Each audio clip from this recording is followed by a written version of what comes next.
Blackstone Audio presents The Queen's Prophet by Dawn Patitucci. This book is read by Justine Eyre.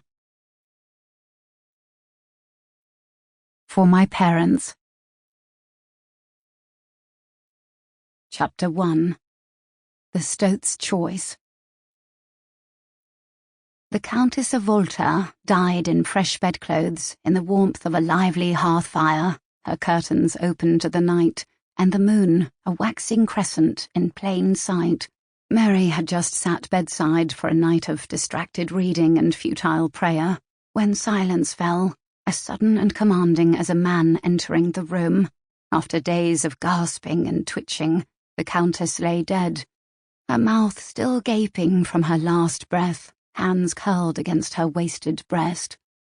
Spurred by panic and an overwhelming sense of officiality, Mary recorded the time for the deacon. 8:00 p.m., 25 October.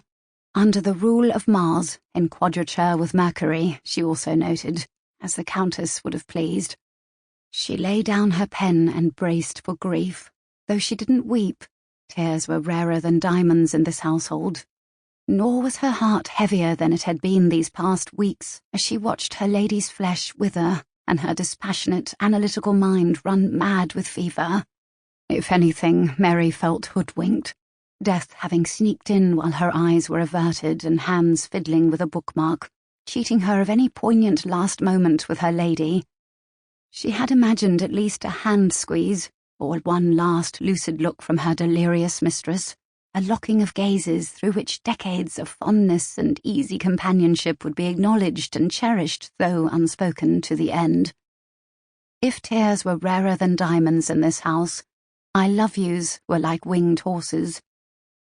Mary had also hoped for some cogent last words to replace the now official last words the Countess had uttered a few days ago. Maudlin, brain-sick words, which would have mortified their speaker.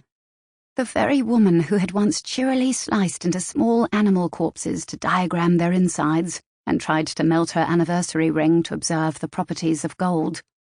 "Let no one unacquainted with sorrow enter here," she had said as her last, and left fingernail marks in Mary's wrist.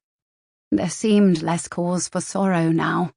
The lady lay in peace, at the impressive age of 56, in a warm, flickering bedchamber larger than Mary's childhood home, surrounded by her dearest possessions. Stacks of ledgers filled with decades of data, columns upon columns of celestial coordinates, lunar phases, and orbital Sample complete. Ready to continue?